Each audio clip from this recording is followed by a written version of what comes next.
Hello, everyone. This is Adam Meister, the Bitcoin Meister, the Disrupt Meister.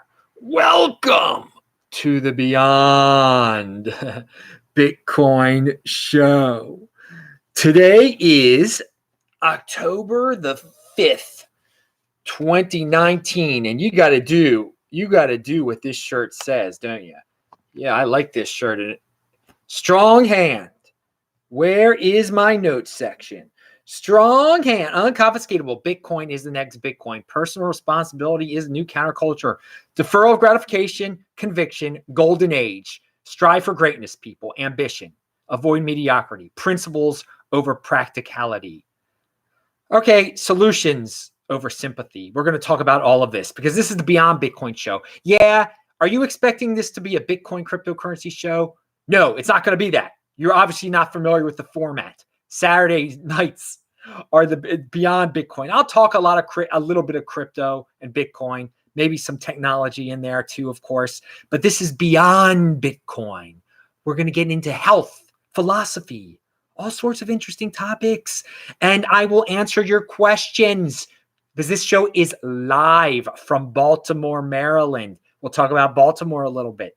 So get your questions ready. We already have one. You could do a super chat. You can type in Bitcoin Meister. Just get my attention. If you just type in a question, I'm not going to see it without you doing the super chat or just typing in Bitcoin Meister, which changes the color of your types. That makes me see it. I want to remind everyone, check out Friday's show, This Week in Bitcoin. This, of course, is the Beyond Bitcoin show, but Friday is This Week in Bitcoin, and Bitcoin Tina was on. It was a long one. He had a lot to say. If you like that kind of deep dive into Bitcoin metaphors, he's very positive about Bitcoin. So, hey, check it out. A lot of people enjoyed it. If you can sit through a long show, I know people, they don't have good attention spans anymore. Some people are like, I just want 10-minute shows. Well, it's not. It's a 90-minute show. But check it out, definitely. Okay, Zach said, I don't have a question, but you are a legend. Keep it up. Pound that like button. Dude, thank you. This is what the shirt says. Yeah. This shirt is from Nathan in Perth, Australia. I'm going to be in Sydney, Australia on October 17th. And then Adelaide, Australia on October 24th for about a month. All right, let's jump into the show. Let me just see one thing. All right, you can still see that it says pound that like button there. Hey, you like this scenery? Like these fancy sets and graphics here? We're going to talk about fancy sets and graphics in a second. All right. Got a big day ahead of me tomorrow. I'm going to talk about that also. So there are all sorts of hidden costs when you're trying to fit in. Just you got to take a moment and think about what you're spending. What am I buying? And what are the hidden costs that really aren't so hidden? So here is a tweet from Ramit. When I used to own a car in San Francisco, my monthly payment was $350. When I factored in all costs, gas, parking, insurance, etc., it actually cost me $1,000 a month. $350 a month to $1,000 a month. Is it any surprise most Americans have no idea how much their houses actually cost them? That is a great extrapolation right there, dude. People try to fit in with great cars. They think they're going to be able to get some of the finer, the fairer sex out there. But it probably won't. It's unfortunate if you're so superficial. Some people, they're going to judge you by your car. That's about fitting in, but they cost a lot of money. But some people are like, oh, my payments are only at $350 a month. No, it's more. Well, take that, scale that up to housing. People want the biggest and best house, and they say, well, my mortgage payment's only $1,000 or whatever it is. I don't know, but they don't take into account the insurance, the maintenance cost, the lawsuits, the ground rent. Who knows what else might come? So there's certain expectations in mainstream society. You got to have the car, you got to have the house. Take a few seconds and go over all the expenses that are involved owning. And first of all, a car isn't even an asset. I mean, that loses value immediately. At least a house is an asset. But you got to go over the tax situation and how much of your mortgage is pure interest. Hey, it's a lot of people. I know it sounds real simple. It's a you if you really do this cost analysis with your car, with your house, you might say, oh, it's cheaper to rent. It's cheaper just to travel around from one Airbnb to another all around the world, live in some low cost destinations. Well, and again, that option, which I do, you can only do that if you work for yourself, of course. So if you're in the Bitcoin overlay, pound that like button. All right. So hidden cost all around you. So I spoke about Fridays at the beginning of the show because Friday is This Week in Bitcoin. And I just spoke about cars. Now, I hate cars. I don't own a car. They are a tremendous waste of money. But when I'm in Baltimore and I have to say the Kaddish at synagogue every day, I have to use a car, unfortunately. So on Friday, I was driving, and there's just not as much traffic on Fridays. There's not as much traffic on the web on Fridays either. So in the virtual world and in the physical world, people are not working because, like it or not, so many people, their jobs, they're so-called jobs, government jobs, they're on the web all day. Web traffic it goes down during the weekend, of course, because people are not. Now, people should be working at work. They shouldn't be playing around on the web or even learning on the web. They should be doing their work, actually. But this is the way. And Friday, it starts on Friday. People take off on Friday from work. And this is the golden age we're living in. Everyone complains. Life is so hard. But check out the numbers. Check out the streets. People are not working on Friday. Now, plenty of people are working, but there's a substantial amount of people that are not working on Friday that it can afford not to, or maybe they can't afford. They just don't feel like working. They don't have to work there. So we were once in an age where people had to work. I mean, they had to dig ditches, plant their own food. It was horrifying. Life was terrible. And we're going to go to a Sam Harris podcast in a second that was talking about that. And now we're at a stage in society where large numbers of people just don't even work on Fridays anymore. It's a golden age, baby. This is the beginning. We'll get to that 4-day work week. We'll get to that 4-day work week. Hey, and I'm not encouraging it either. If you want to stay ahead of the game, work 5 days a week now, so you won't have to work any days of the week when you're 45. Pound that like button. Okay.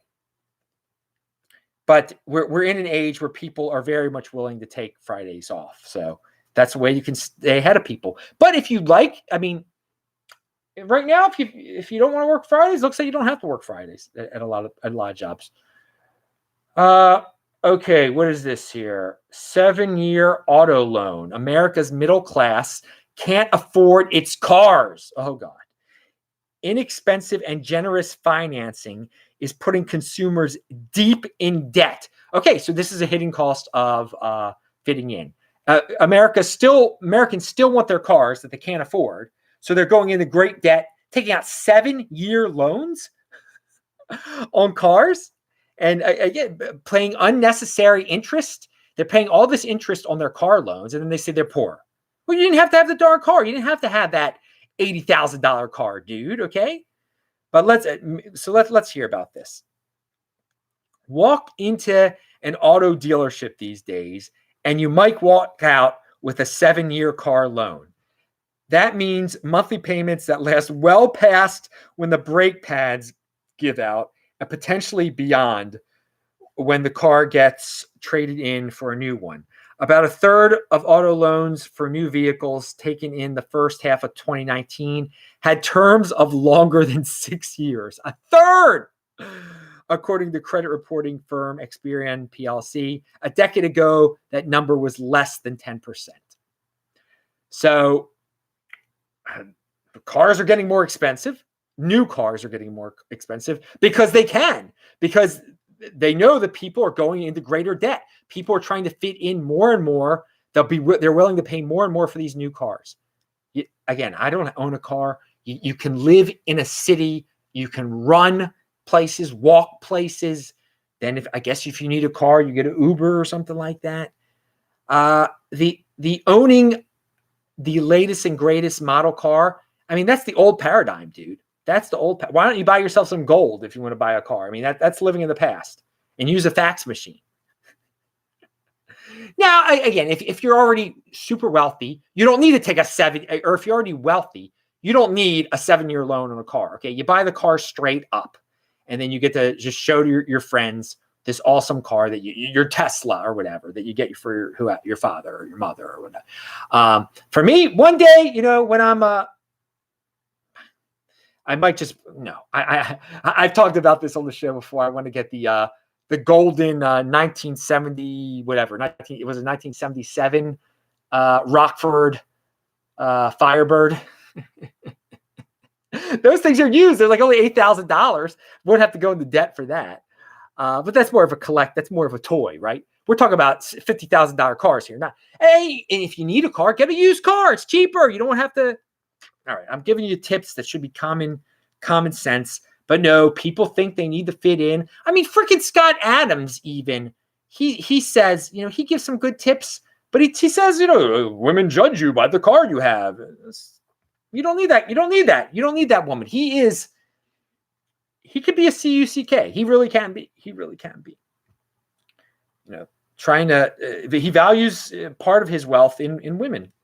You don't need to do that. All right, Death Metal says, how often do you run? I'm doing Tough Mudder and ultra marathon. I run 20 miles a week, so 4 or 5 times a week.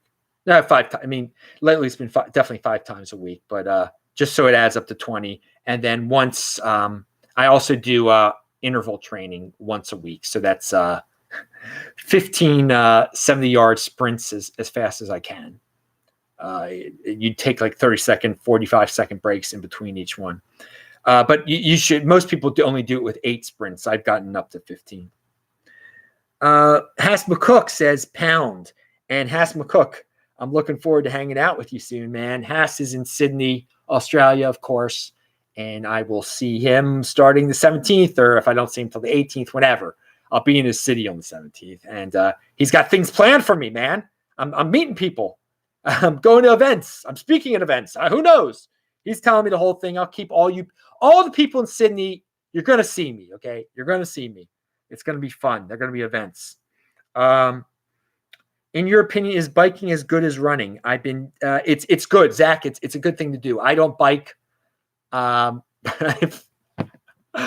had friends, a few years ago when I was in Baltimore all the time. I had some hipster friends. Hipsters love to ride their bikes in Baltimore. And quite a few of them, including female hipsters that I knew had been hit by cars. So that, I think, forever turned me off to even wanting to try to bike. Swimming is really good, too. I will, if God forbid anything ever, my legs ever started hurting, God forbid, and they don't, I would swim. As a youth, I loved to go swimming. I don't go swimming anymore. I haven't been in a pool since, what was that, October of 2017, so 2 years ago. But as a teenager, I would swim during the summer almost every day. I love to go swimming. I taught myself how to swim. That's very good for you. And Haas said he'll pick me up for the airport. Wow, that's very generous of you, Haas. We will talk about that. Thank you, man. I get in kind of early. Just wanted to say it's like 8 a.m. or something like. We'll speak about it offline. But thank you so much, Haas. That would be cool. I'll hang out with you starting then, man. Starting the early hours, whatever you want to do. And you don't have to pick me up, man. It's very, very nice. Wow, so many nice people all over the world. And that's part of the thing. Part of the conviction. Part of my system is doing a new show every day. And some people are like, well, what's the point of doing that? You've already got a lot of Bitcoin or whatever, Adam. There's something to talk about every day. Well, this is the system. what's it going to get me? What's my goal? It's systems over goal. The system is to keep on doing do the new show every day, do a show every day. And what does it get me? It gets me friends all over this planet. Okay. There are people that enjoy the conviction. They enjoy this show. Was it my goal to get friends all over this planet? No, it wasn't my goal, but it's an awesome benefit to the system. So Scott Adams is correct about systems over goals. You might have some goal, but don't fixate on it. Create a system where you're going to engage in activities that will circle around perhaps that goal or a bigger theme, and you're just going to hit upon so many good things if you stick to the system the productive system that you create. So yeah, my new show every day. I'm meeting people all over the world because of it. People are picking me up from airports in Australia because of it. It's great. And and who knows what else this show has brought me a lot over the year. The new show over the years. I've learned so much. There's to prepare for the shows, I have to read and just stay up to date with everything. And it creates brain exercise for me, keeps me fresh. And this show, the Saturday show, it's keeps me up to date with all sorts of current events beyond Bitcoin, and I get to share different ways of life, and I get to refine my way of life when I do this show. Bike seats lower your sperm count, says Max X. That actually is true, I've heard.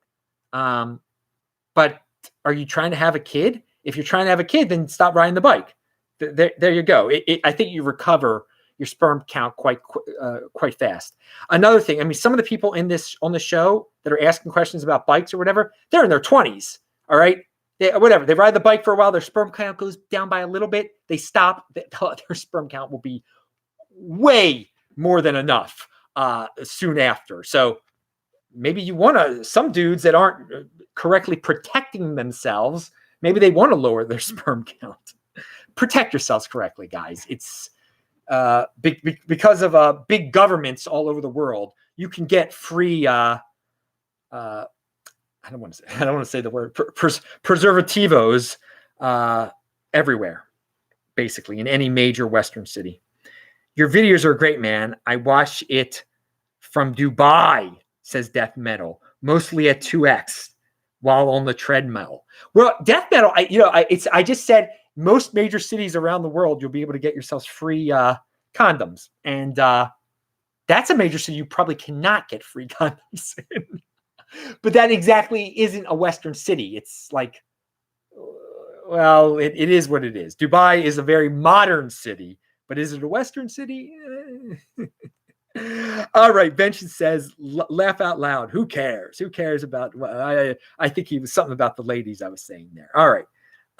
Pound it, says House. Oh, I already said that. But is biking as good as running? You have to bike. Like if you bike a mile, that isn't as good as running a mile, but it's easier to bike a mile than run a mile. Although maybe if you make it really hard, like go up some San Francisco street. If you're biking on the streets of San Francisco going up or on the streets of Seattle going up, that's a pain. God, I remember when I was in Seattle, whatever, it was a little over a year ago, and running up to Queen Anne, that neighborhood, running up that hill, man, and I had food in my hand. I had gotten some avocados. I like those avocados so much that I get them at the bottom of the hill on Queen Anne at that supermarket down there. And then I ran up with the freaking avocados in bags. That's a challenge. And it's probably a challenge on a bike too, but whatever. Go ride your bike. Ride your bike 10 miles. That's good as 1 mile, I guess. I don't know what the correlation is there. Okay. You guys just got me off on a health tangent there. I do love avocados though. And when I was in Israel, they were just getting back into season again. So I was getting more of them. But here in America, yeah, you can get them all the time. And I've had some in America. They're different in Israel. I really love the avocados in South Africa. They were different. They were very good from what I recall. But they're also seasonal. So, okay. Where are we? 7-year auto loan. Okay, we're going to talk about the Baltimore, a story from the Baltimore Sun. And by the way, I know that Josh had a question way at the beginning. I put it at the end. So, Josh, I'm going to answer your question at the end. The Democrats should be giving out free vasectomies.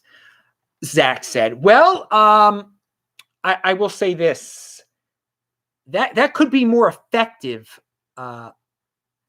It could be than some of the programs that are out there right now. But I'm not in the government programs.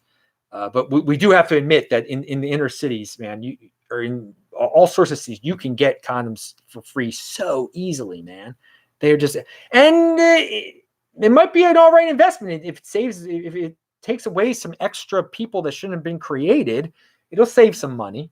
I know that kind of sounds brutal. Another thing, it'll stop the spread of certain diseases. That's a huge public health cost. The diseases. I'll tell a funny story, actually. So everybody knows that I am cheap. And so whenever it was with one of my girlfriends, I don't even know if I had a girlfriend at the time, but I was obviously, I needed some condoms. And so I lived in Reservoir Hill in Baltimore City. So, I mean, I needed some free condoms. So I went to the health clinic on North Avenue, which is also like an STD clinic. And it's right near where if you go over the 2015 riots they had in Baltimore, it was right where some of the major parts of the riots took place, where this health clinic is. Right near where they burnt down the CVS. It was like right across the street from there on North Avenue. Anyway, I go into the health clinic there to get the free condoms. And they gave me the tuxedo condoms, the black condoms, actually. And I remember that specifically. But the other thing I remember, unfortunately, when I'm getting the condoms at the front desk or the side desk, whatever it was, the woman's handing me a bunch of tuxedo condoms. There's a bunch of people waiting in the waiting area, and those dudes did not look happy at all, because that's where they did the STD testing right there. Yeah, it was not a good sight. I mean, I was happy that they were wishing they had gotten those tuxedo condoms before they had done whatever the heck they had done to be sitting in that waiting area. I'll never forget that. And yeah, I was the only white guy in there. Obviously, I mean, the neighborhood is 100%. Well, not 100, but I lived in the neighborhood, so it wasn't 100% African American. But it was quite so. Most white guys would not venture. Most white guys would not venture on that part of North Avenue. I will tell you that. And that's whatever. No, I'm not saying you have to do something crazy like that or anything. And it wasn't that crazy, but all right. There's a little personal story for you. When Adam went into, and I think I actually went there another time too to get some free condom. I have never paid for a condom in my life. Never. Because in college you could get them for free and everything. I've never paid for condoms. And then there was something. What? I had another thing. You could. There was one at one point. You could sign up on the Trojan website and get them mailed to you, free samples mailed to you. So yeah, what they would give out, the Baltimore City would give up Lifestyles. I guess those were the tuxedo ones for the Lifestyles, and Durex. And I think it was the Durex ones would rip. I had them rip 3 different times on me. Don't pound that like button. Anyway, okay, never mind. It was the Durex ripped 3 times. 3 times. Whatever, free is free. That's what you get. So there definitely is a different. There are different qualities in the quality levels in the condoms. The Trojan ones probably are more reliable, but the Lifestyle ones never gave me any problems. I don't think they did. The Lifestyle, sometimes they were banana flavored. You could smell them. It's ridiculous. All right. Enough. Okay. This is the Beyond Bitcoin show. There's some health tips for you. You guys can get free condoms wherever, in any major city. Death Metal says a debate between in the United States, any major city in the United States, a debate between, and maybe not Salt Lake City. Well, probably no. You could probably get them in Salt Lake City. A debate between Andreas Antonopoulos versus Dr. Nouriel Roubini be a great thing both for crypto and non-crypto space. I don't know if it would be. Well, it wouldn't be a great thing for the crypto space, okay? If you're already in Bitcoin, you don't really need another. What are you going to learn from these debates? just watch Andreas's shows. Now, for the non-crypto space, if for some reason Nouriel Roubini's got a lot of fans that don't know anything about Bitcoin, and they like to follow Nouriel Roubini a lot, and they see, oh, he's in a debate. I'd like to see him in this debate. And then they see Andreas is the one debating him. Then, yeah, it would be a good way to get those people into it. But are they going to, if they're such big fans of Nouriel Roubini that they love to follow his debates, are they likely to change their mind because he's in a debate with Andreas? Who knows? So I am not a fan of debates in the crypto space. I think so many of them become played out so soon. I went through the whole thing with Tone. I love Tone and everything, but he was in all these you guys don't even remember this. In 2016, he was in these Steam debates about Steam It. It jumped the shark so fast. And we still have these Bcash versus Bitcoin debates. What's the point of it? Some people just love debates for the sake of debating. They like a battle. They're like, yeah, my guy won. They're living through these. I've discussed this before. If you're living through the debaters and you're just getting a high out of them winning, it's really a waste of your time. It really is. Now, if there's a debate you've learned something from, that's cool. That's cool. But some of these debates in the crypto space, if you're already a Bitcoin fan and you're seeing Andreas debate a no coiner, what are you learning? You already love Bitcoin, man. You're already in Bitcoin. You don't need Andreas to convince. You're seeing that the no coiner is even more silly than you thought he was originally. That's not really a great, a momentous change in your knowledge there. Okay, but death metal, it would be interesting for the non-crypto people. I think that would get some people in. But I wouldn't watch it. I don't watch any of these debates. I don't. I do watch the learning when Andreas. I love his talks. He always has like a new perspective on Bitcoin, and I gain information that I share with you guys. New sayings. I think in his latest video that I haven't watched yet, he says something like Bitcoin is the next Bitcoin. Now I did not make that up, by the way, but I do say it a lot. I don't even know where I originally got it from. But that's the thing, from discussion, from these speeches that some of the big Bitcoin guys give, you get new sayings. And sayings are good, and they're ways of keeping people's hands strong or getting people's hands stronger. But debates, I don't think they make people's hands stronger. I don't. All right. Living vicariously is what I meant to say. I just don't like any endeavor that leads people down a path where they might like live vicariously through other people. You got to live your own life, people. Live your own life. Okay, Baltimore. This is from the Baltimore Sun. Oh, wow. Baltimore County, which is not Baltimore City. Baltimore City is different than Baltimore County. Baltimore County is the suburbs. Let's leave it at that. Baltimore County to unveil plan requiring landlords to accept tenants with subsidized housing vouchers. The proposed bill would make it illegal for landlords to refuse rent to someone based on their source of income, including tenants who want to use federal housing vouchers. So they're saying that you can't reject Section 8, which I think is terrible. I think you should be able to reject Section 8. You shouldn't. Again, Section 8 people have no incentive to be good tenants at all.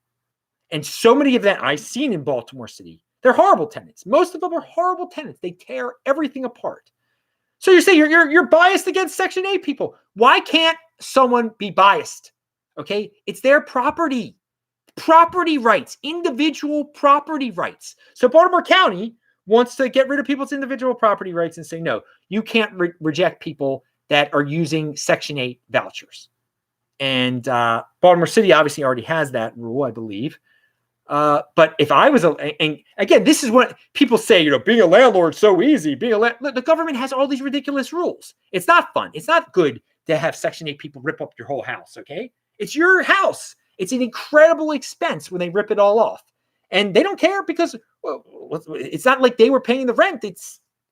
They could just, again, move to another place with their section. There's no incentive. No incentive for them to be good tenants at all. It's a government program gone wild, and you should be able to opt out of a government program, not have anything to do with this government program. You're already funding the government program with your taxes. Why do you have to allow this government program into your own property and property rights? And I have said, because I'm of the libertarian mindset on this, the free market mindset, people should be able to deny me. If they don't want to rent to me because of my religion, they should have the right to not rent to me. If they don't like people of my religion, but okay, good. I'll go to a place then houses will be out there that will want to rent to people like me. Okay. If you reject, and there are plenty of people that've got nads of steel, okay, that can deal with the Section 8ers, okay? They can deal with the Section 8ers. So they'll accept them. They will accept them. But people should have the right to not accept them, because it is quite a hardship to accept most Section 8 people into your house, it is your house. You might not live there, but you might intend to live there one day. Why have all that damage? All right, and some of you are saying, what is this Section 8 thing? If you don't know what it is, God bless you that you don't know what it is. You should be thrilled that you have no idea what it is. to be around it is horrible. To understand what it is is a disgrace. All right. Now pound that like button. Here is a tweet but for who's this? Antonio GM has this to say. People in the old times had convictions. We moderns only have opinions. And if it needs more than a mere opinion to erect a Gothic cathedral. Consider that most cathedral builders broke ground knowing only their grandchildren might ever see the finished structure. So long-term thinking takes conviction. And in this day and age, there's not a lot of people with conviction. There are a lot of people with opinions, though. And if you've got an opinion, if you just have a bunch of opinions and no conviction, you're not going to be able to accomplish anything. Really. But that's the point of that tweet. I found it to be a good tweet. Link to below. Retweet it. Pound that like button. Everything I talk about is linked to below. Benedict Evans has this to say. Worth remembering, when Netscape launched, there were only 100 million or so PCs on Earth, and three-quarters were in offices. There were only 25 million consumer PCs on the entire planet. Now there are 4 billion smartphones, and 4 million are sold every day. So I'm not a big fan of phones, but I am a big fan of the golden age. And wow, and this is how life has changed in the last 24 years or whatever, in terms of technology being in the hands of so many people. And this is why Bitcoin can really spread at a faster rate than the internet did, because so many people have the technology in their hands. Compared to we do compare Bitcoin a lot to the internet in 1995, but we've got the technology out there in everybody's hands already where Bitcoin could spread really fast. The web could not spread as fast because people didn't have the computers yet. All right, John Matonis says, was I going to talk about this post office thing? I'll save this for next time. I think I linked to it. I don't think I had it in the title. No, I didn't talk. Okay. So John Matonis said, prosperity is caused by economic freedom, and economic freedom is caused by monetary freedom. Good line of thinking there. So with monetary freedom, true monetary freedom, Facebook would be allowed to create its own cryptocurrency. And anyone would be able to do their own ICO. So we're not exactly at true monetary freedom. And that's why I say this is where the big boys play. Let people create their own I know Bitcoin is the big winner. Bitcoin is the next Bitcoin. One Bitcoin is one Bitcoin. But people want to create their own altcoins. People want to do their own ICOs. More power to them. That is monetary freedom. That would translate to more economic freedom and more prosperity right there. Golden Age tweet here. What is this? The Great Uncoupling with Andrew McAfee. This is a what's his face? Did the Sam Harris podcast here. I linked to it below. Now, he gets into taxes, carbon taxes and stuff, and global warming. And I don't like that. But one thing that the guest and Sam Harris talk about in this great uncoupling, it's in terms of when we were making progress, the Industrial Revolution involved using a lot of natural resources, a lot of pollution. And now, because of computers, progress is you don't use as many resources, and it's faster and it's much more efficient. So we have it's all about this golden age that I keep talking about.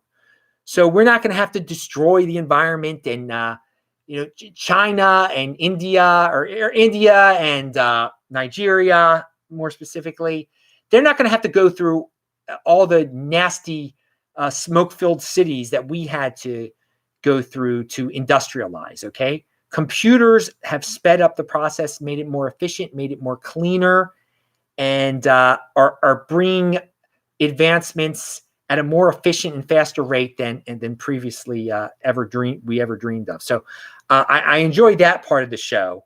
But then when they start getting into the carbon tax, but yeah, so Sam Harris is on in a. I don't agree with him on a lot of things, but this was a good show. Sometimes you have to watch different shows. It was interesting. It's linked to below. And Jeet has a tweet. Jeet's been on the show before, of course. This Week in Bitcoin show he's been on. Most people's salaries rise linearly, but their social ambitions rise exponentially. Some folks don't understand that math. If your income is $350,000 a year and your savings is $1,500 a year, he says, reject mainstream society or they will put you on a hedonic treadmill for the rest of your life and never let you off. So the hedonic treadmill that he's referring to, and I've been alluding to throughout the show, is, fitting in is overrated. You're making $350K. You assume the family is rich, but they are trying to fit in, and they only are able to save $1,500 a year. And so they are under constant stress to fit in. Whoever's making money in the family has to work harder and harder. Are they going to have a retirement savings? Or are they going to have to work until they're 80 years old? Just because they're fitting in. The hedonic treadmill. I like that a lot. People, you don't have to earn $350,000 a year. You can earn $25,000 a year. If you're putting $12,000 of it away somehow, you're doing better than that couple. All right? Because you're not trying to fit in. There are different lifestyles out there besides the mainstream 80%er lifestyle. You can invent your own lifestyle, discover your own lifestyle, live in the Bitcoin overlay. Just it's not about how much you make. It's about how much you save, how efficient you are with your resources. Just like as a nation now, as I just said before, we are much more efficient with our resources. Our businesses are much more efficient with their resources because of technology, and it's helping industrialize, take us to whole new levels of industrialization. All right, and technology. Molyneux has a video. Stefan Molyneux has a video out there where he had one where he says, his podcasts haven't been doing as well lately. He asked for people's advice. And then in the next show, he talks about the type of advice people gave him. Now, some people gave him good advice, but there were some people that, it's just so typical of YouTube. First of all, you can learn a lot from Molyneux. Now, I don't agree with him all the time. I don't watch him at all. I'm always doing something. I don't look at his face at all. I don't never see his darn face. I don't need to see anything. I treat it as like a radio program, and I'm playing it at 2x also. I'm trying, but the advice that he got, and this is part of the reason he isn't doing as well as he used to. They're like, you need better graphics. I can't just look at your head all day. It's not a fashion show, people. It's not, but that's the thing. He is not getting as many 80%er clicks as he used to. Okay. Now he's not being delivered to the 80%ers, and he wants to be delivered to the 80%ers, but that's just not the way YouTube works anymore. YouTube does not like him. He doesn't fit their algorithm. Okay. He doesn't do the things that get you shown to the 80%er. Plus, he is blacklisted. That's what he definitely is blacklisted. I don't think there's any doubt about that. But I mean, that's YouTube. That's what YouTube does. But my commentary is on some of the so-called advice that he was given. It's just so superficial and people are like, yeah, I stopped watching your show because I was tired of seeing your big head, they said. These people are going to be nothing in life that say things like that. And again, I do not agree with this dude on a lot of things. But if you're judging the guy on his big head, that he's bald, that it's not the content of what he's saying, but that he's bald, that you're tired of watching him because he's bald. And this is the way of 80%ers. So if you don't think like that, you're one step ahead of the game. If you're into learning instead of judging people because they're bald, you're doing well. You're a 20%er, man, or you're well on your way to being one. All right, Josh Kohout, as I alluded to before, my Nebraskan friend, he's got a question. Hey, what the heck happened to my God, better be online still. All right. Like that smash button, someone said. Pound that like button. All right, so let's go to look what the shirt says. Look what the shirt says. Do what the shirt says. All right. Oh my God, this show has been on for 42 minutes. We're close to the end, people. Bear with me. I gotta shave and shower, and I'm gonna tell you why I gotta do that in a second. How to deal. This is what Josh says. Thank you for the super chat, Josh. And the guys who did the super chat yesterday, thanks to you guys. I'll mention you guys on Sunday. How to deal with breakups in a guy's late 30s. Okay, man, this is how you deal with breakups in your late 30s. You got to stop valuing your wealth in ladies, first of all. But so what? You lost a lady. Your best years in terms of productivity. And I'm not talking about your best years in terms of your hair or your best years in terms of your looks per se. But in terms of your productivity are still ahead of you, man. Okay. Your brain is as sharp as ever. You're going to be able to be so productive in life. So you don't need a woman to reassure you. You don't need that company. Okay. You use your head to create new systems, to create new projects. Okay. You are at the peak of your life in terms of productivity in your late 30s, into your 40s, who knows, into your 50s. So don't worry about your breakup. Think of it in the bigger perspective of life as a whole. Yeah, we have socially, we can have downers sometimes, okay? You can lose a friend. You can lose a loved one, which is definitely hard to do. But you still have your health. And you still, again, if you're in your you specifically said late 30s. So what you're trying to get at, I think, is that some guys are in the late 30s. They had a long-term girlfriend. They just lost her. They're like, oh, how am I ever going to get another girlfriend? Oh, and they fixate on that. Don't fixate on that. Be productive. Gain some real wealth, and you're going to meet a lot of people. And guess what? If you care so much about the ladies and you got a lot of wealth, they will like you when you're 45 and you're bald if you're a freaking millionaire. Okay. So don't worry about it. Think of it in the productivity perspective. Think just beyond valuing your wealth in the ladies. You'll be able to get another lady one way or the other if you choose to. You don't have to have one. You don't have to have a lady to be happy. That's another thing to remember. Okay. So this guy, Professor Galloway, reminded us, he tweeted this on October 2nd, 90 days left in this decade. Pound that like button. Unbelievable, guys. We're less than 90 days away from the 2020s. That is awesome.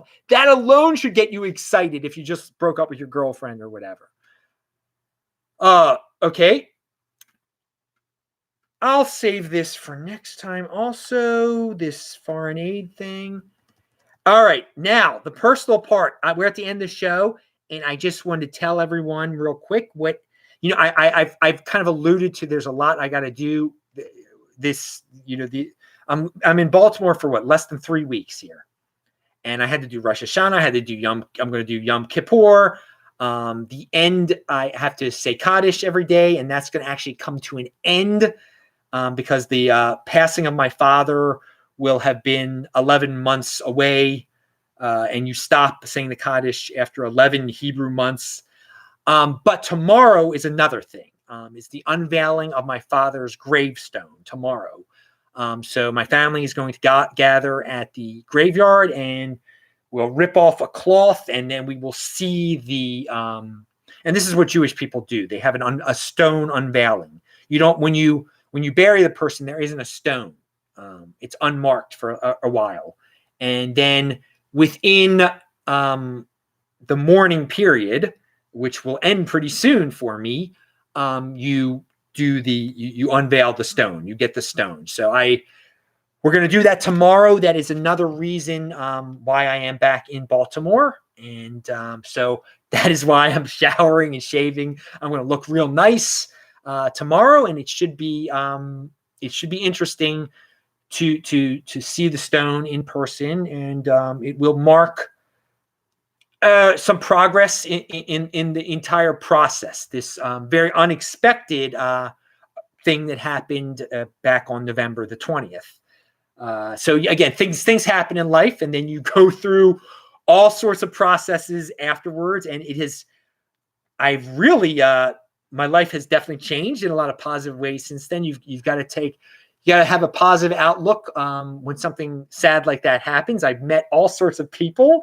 I think I've become more disciplined in many aspects of my life, and I have a different perspective on life and on family. And I'm glad I've been able to share parts of this experience with all of you. So I just wanted to, some people have asked about, how you're doing, Adam, with that. And since it's the Beyond Bitcoin show, I'm going to tell you how I'm doing.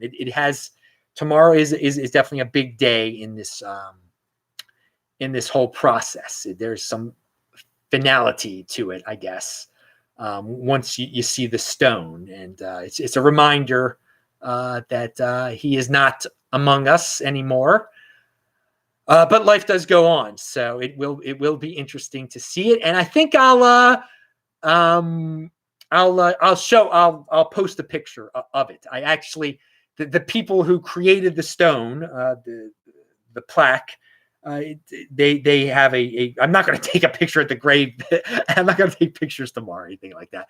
But there are pictures of it already from the professionals who made it. So I'll probably share that in a thumbnail or something. So as a dedication to my father, of course. And so all of you can see what one of these what a Jewish gravestone can look like. They do look. There's no set way they all look. His will have his Hebrew name on it, and have some English words on it, and such. And it's nice. It's not fancy or anything like that. No fancy sets or graphics. I wouldn't want mine to be fancy either. It's just it's very respectful. It's very, very nice, I think. All right, everyone, that's it. I am Adam Meister, the Bitcoin Meister, the Disrupt Meister.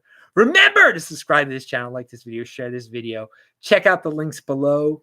Pound that like button, bang that bell button, and I am going to say hi to you guys in the chat in a second. I'm pushing end stream. Bye.